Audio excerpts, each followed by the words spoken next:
नमस्कार, मैं हूं ब्रजेंद्र प्रताप सिंह। आप देख रहे हैं अपना संडे मेल। और आज मैं आपसे रिक्वेस्ट करूंगा कि संडे मेल को आप सब्सक्राइब कीजिए, उसको शेयर कीजिए और जो वीडियो आप सुनते हैं, जो तथ्य हम आपके सामने लाते हैं, उन पर अपनी प्रतिक्रिया भी, उन पर अपने कमेंट भी पूरी दिल्लगी के साथ, पूरी उमंगों के साथ दीजिए। हमारा हौसला बढ़ेगा। आज हम आपसे बात करना चाहते हैं उत्तर प्रदेश में एक डीएसपी को जो व्यभिचार में पकड़े गए थे 3 साल पहले। उन्नाव जिले में डीएसपी थे, सिपाही से वो प्रमोट होकर सब इंस्पेक्टर और जो भी उनकी तरक्की की नियमावली होती है उसके मुताबिक वो डीएसपी के पद पर पहुंचे थे। 3 वर्ष पहले वो अपने घर से निकले और अपनी एक सिपाही प्रेमिका के साथ एक होटल में पाए गए और उनकी पत्नी उनको तलाश रही थी कि छुट्टी लेकर घर से निकले हैं और वो घर नहीं पहुंचे। तो मामला खुल गया। उनकी पत्नी उनके चाल चलन को बहुत पहले से जानती थी, इसीलिए वो संदेह के आधार पर शिकायत करने एसपी के पास पहुंची थी और अंततः डीएसपी यानी सीओ कनौजिया पकड़े गए। विभागीय कार्रवाई चली और उसके बाद उनको सिपाही बना दिया गया, पुनः सिपाही बना दिया गया। अब सोशल मीडिया पर, प्रिंट मीडिया में कुछ विवाद शुरू हुए हैं, चर्चाएं शुरू हुई हैं। इसको प्रमोटी पीपीएस, प्रमोटी आईपीएस, डायरेक्ट आईपीएस, इस तरह के खंडों में बांटकर देखा जा रहा है। बड़े चैनल, कई पत्रकार जिनको देखकर, जिनके मुंह से मुझे सुनकर कई हैरत हुई कि कैसी बातें करने में लगे हैं, इस तरह की बातें कर रहे हैं।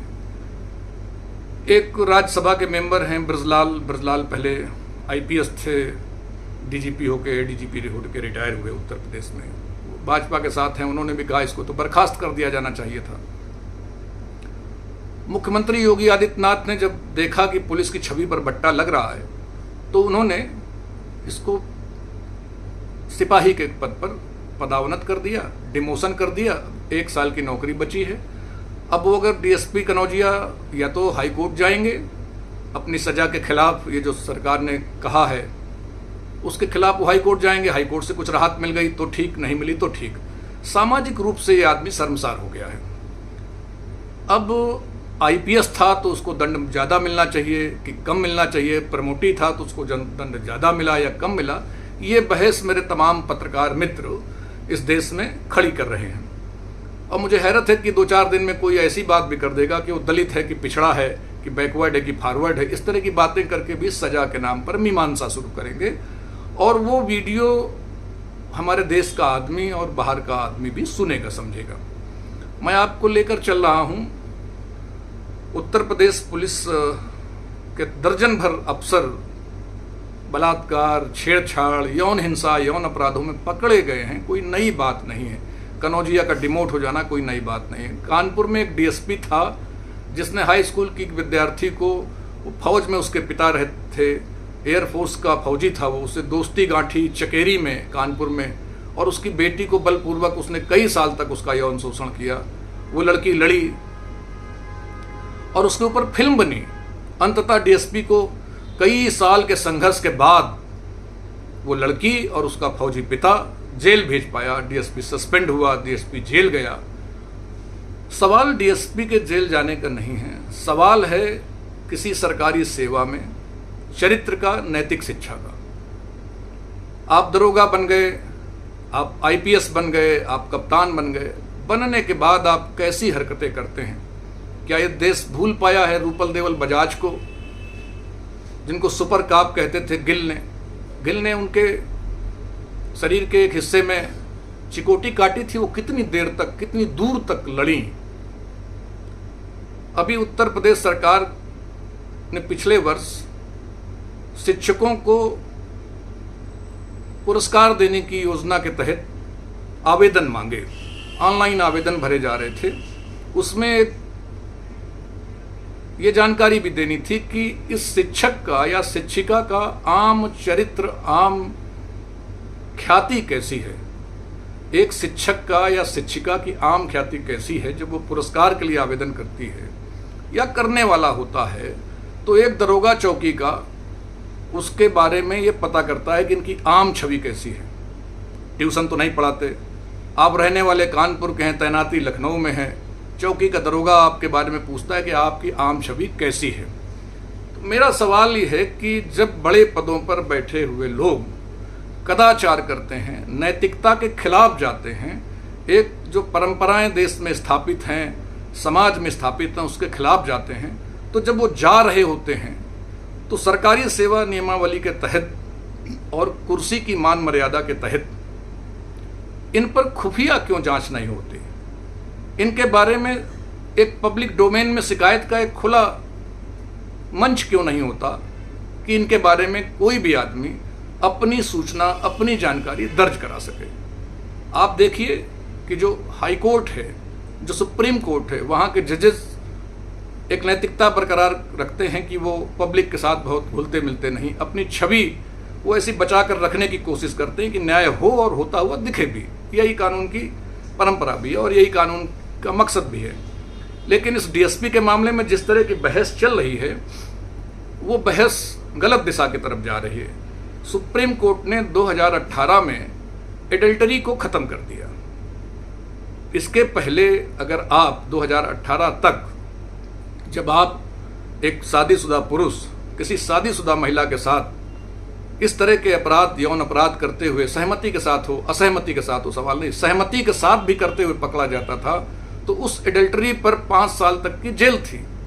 लेकिन उस पर उसके पति का शिकायत दर्ज कराना जरूरी था। महिला अगर किसी दूसरे शादीशुदा पुरुष के साथ एडल्टरी करते हुए पकड़ी जाती थी तो अगर उसका पुरुष शिकायत कराता है, मुकदमा दर्ज कराता है, तो सामने वाले को 5 साल की सजा का प्रावधान था। सुप्रीम कोर्ट के जजेस ने ये बात कही कि ये असंवैधानिक जैसा है, इसमें महिला का होल सोल प्रॉपर्टी राइट, एक कॉपीराइट जैसा दे दिया गया, होल सोल मालिकाना दे दिया गया उसके पति को, तो उन्होंने ये कानून रद्द कर दिया। लेकिन अभी भी एडल्टरी सिविल टॉर्ट में सिविल रॉन्ग कहा जाता है। आप अगर अपनी पत्नी को या किसी शादीशुदा महिला किसी दूसरे शादीशुदा पुरुष के साथ पकड़ी जाती है, देखी जाती है, तो ये आधार बनता है कि आप उसके साथ तलाक ले लें।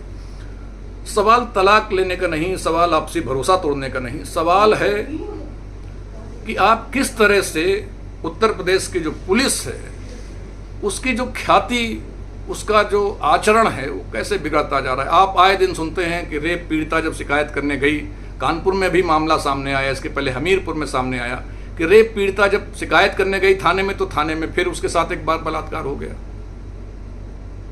ये जो आप कुर्सी पर बैठ जाते हैं और खासकर पुलिस में दबंगई के साथ आप अपने पद का दुरुपयोग करते हैं, यौन हिंसा के लिए आप अपने पद का दुरुपयोग करते हैं।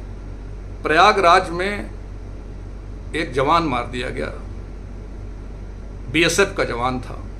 प्रयागराज में जहां प्रोस्टिट्यूशन सेंटर है उसको मीरगंज कहा जाता है।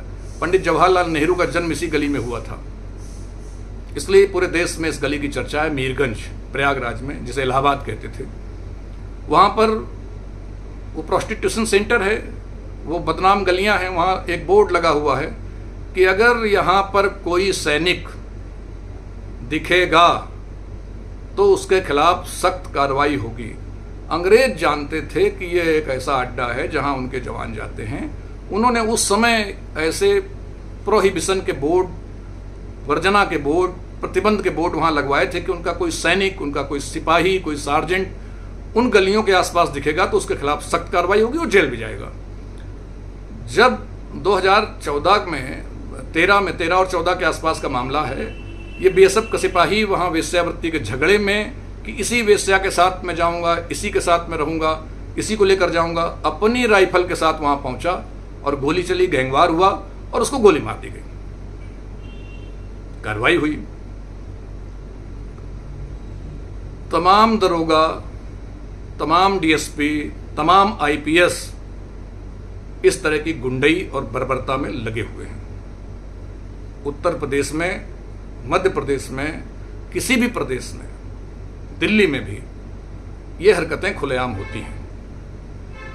अभी कुछ दिन पहले प्रयागराज का एक ABSA तमाम शिक्षिकाओं को सिर्फ इसलिए दंडित करने की तैयारी करता था, उनको बुलाता था ताकि उनका यौन शोषण कर सके। एक शिक्षिका ने उसका वीडियो बनाया और YouTube में डाल दिया, उसको सस्पेंड कर दिया, सस्पेंशन का नोटिस दे दिया, उसने वीडियो हटा लिया। बात पुलिस तक आई, पत्रकारों तक आई, कुछ दिन तक चला, उसके बाद बात खत्म हो गई।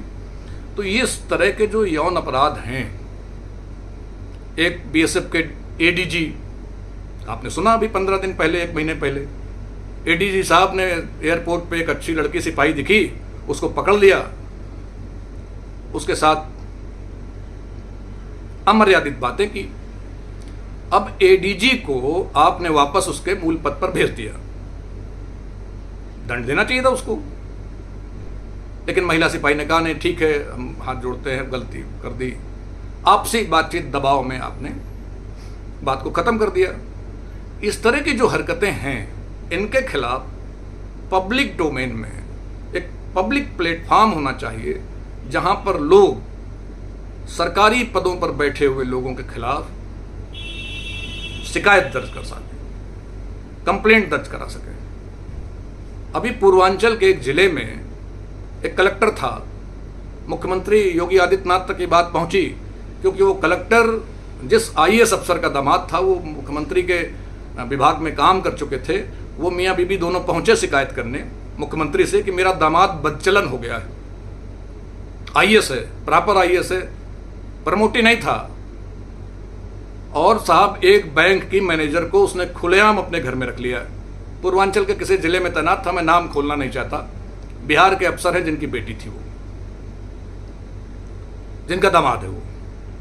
अब उसने बैंक की एक मैनेजर को अपने घर में रख लिया और मुख्यमंत्री जी ने जब कहा कि फसल की योजना में सारे कलेक्टर जाएंगे और फसल काटकर बैसाखी के समय फसल काटने का त्यौहार शुरू करेंगे, वो कलेक्टर खुलेआम उस लड़की को, उस औरत को लेकर जा रहा था। ये IAS अफसर मुख्यमंत्री तक दौड़ रहे थे कि अपनी बेटी का जीवन बचा लें, विवाह बचा लें। भरोसा तो टूट गया दोनों का। इस पर भी कानूनी कार्रवाई हो सकती थी, लेकिन उस अफसर ने कोई कानूनी कार्रवाई की नहीं, क्योंकि हमारा चरित्र ऐसे मोड़ पर आ पहुंचा है, हमारी नैतिकता ऐसे मोड़ पर आ पहुंची है कि हम इस तरह के अपराधों को अनदेखा करने के आदी हो गए हैं। समाज में जब तक बात नहीं खुलती, हम इन चीज़ों को दबाकर, ढककर, छुप कर रखना चाहते हैं। वो कलेक्टर चाहता था कि तलाक भी न लें और इसको मिस्ट्रेस बनाकर रखे भी रहें और उस नाम दें प्यार का। सवाल प्यार का, बलपूर्वक अपहरण का, यौन अपराधों का नहीं है। सवाल है सरकारी नौकरियों पे, ऊंचे पदों पर, नीचे पदों पर बैठे हुए लोगों के यौन हिंसा की भावना का। ऐसी भावना लगातार हर चौराहे पर, हर स्कूल में, हर जगह आपको दिखाई देगी। खेल के मैदान हो, फिल्म और अभिनय की दुनिया की तरफ मैं नहीं ले जाऊंगा, वहाँ जो हो रहा है, तो क्यों नहीं जो सरकार के पदों पर बैठे लोग हैं उनके खिलाफ भारत का नियुक्ति विभाग एक ऐसा पब्लिक प्लेटफॉर्म, ओपन प्लेटफॉर्म शुरू करे जिस डोमेन पर हम सबूतों के साथ उसकी नैतिकता के खिलाफ होने वाली कार्रवाइयों को शिकायत दर्ज कर सके। आपके पास विजिलेंस है, आप शिकायतों पर भी एक्शन नहीं लेते। दर्जन भर IPS अफसरों के खिलाफ गाजियाबाद में क्या हुआ, 2 दर्जन IPS अफसर, 4 दरोगा, 6 सिपाही, 6 DSP, ये सब क्या कर रहे थे? गाजियाबाद में एक पूरा गिरोह चल रहा था औरतखोरी का। तो सवाल कनौजिया का नहीं कि उन्नाव के कनौजिया को आपने डिमोट कर दिया, उसको डिसमिस करना चाहिए था कि नहीं करना चाहिए था, इस पर कानून क्या कहता है। सवाल है कि आपकी नैतिकता क्या कहती है और उस नैतिकता के खिलाफ जाने वाले लोगों के लिए भारत में और उत्तर प्रदेश में क्या फोरम उपलब्ध है। कानून उसके साथ क्या करेगा, सवाल ही नहीं। सवाल ये कि समाज उसके साथ क्या कर सकता है। तो ऐसे फोरम भी आपको देने चाहिए। इस DSP के साथ जो हुआ, मेरी राय तो अच्छा है कि अच्छा हुआ, लेकिन कानून की राय क्या है, कानून क्या करेगा, उसकी बीवी क्या करेगी, शिकायत क्या करेगी, ये तमाम सारी बातें हो सकती हैं। लेकिन हम आम आदमी होकर क्या करें, कैसे इन दुराचारियों के खिलाफ एक सामाजिक बहिष्कार की मुहिम भी हम शुरू कर पाएँ, इस पर भी विचार होना चाहिए। ये देश सोशल मीडिया के सदुपयोग करने का वक्त आ रहा है। प्रधानमंत्री 2047 की योजना पर काम कर रहे हैं, अमृत महोत्सव मना रहे हैं हम आज़ादी का। तब ऐसी स्थिति में आम आदमी के सामने ये आज़ादी होनी चाहिए कि अगर उसके मोहल्ले का दरोगा, उसका डीएसपी, उसका बीएसए, उसका बॉस अगर बदमाशी करता है तो पब्लिक डोमेन पर भी ये बातें हों और उसकी फिर जांच सरकार का तंत्र करे। ये जरूरी नहीं कि मुकदमा करने के लिए हम या उसकी बीवी या कोई और लगातार सक्रिय रहे। अगर आप एक शिक्षक से पुरस्कार के भरने के पहले ये मांगते हैं कि उसकी आम छवि कैसी है, तो दरोगा की, डीएसपी की और आईपीएस पुलिस कप्तान की आम छवि को देखना चाहिए। और हरकतें इनकी दिखती हैं, लगातार दिखती हैं, इस पर एक निगरानी का तंत्र बनाना जरूरी है। अगर नहीं बनेगा तो यही विवाद खड़े होते रहेंगे कि इसको सजा कम मिली, उसको ज़्यादा मिली, हाई कोर्ट इस पर क्या करने वाला है, सुप्रीम कोर्ट क्या करेगा। सवाल ये नहीं है, सवाल है कि हाँ, हमारी कार्यपालिका का जो चीफ है वो क्या करने वाला है अपने इन बेलगाम बदचलन नौकरों के लिए। मैं आगे भी आऊँगा, आप इस मसले पर मैं आपकी प्रतिक्रियाएँ चाहूँगा कि इस पर क्या पब्लिक डोमेन पर ऐसी शिकायत दर्ज करने का कोई माध्यम, कोई प्लेटफॉर्म तैयार करना चाहिए सरकारों को कि नहीं। मुझे आपकी जो प्रतिक्रिया है उसकी प्रतीक्षा रहेगी। मन में गुस्सा आपके भी होगा, मेरे भी है, और इस आक्रोश की जो अभिव्यक्ति है वो कानूनी दायरे में कैसे पब्लिक डोमेन के जरिए हो सके, इस पर मुझे आपके विचारों की प्रतीक्षा रहेगी।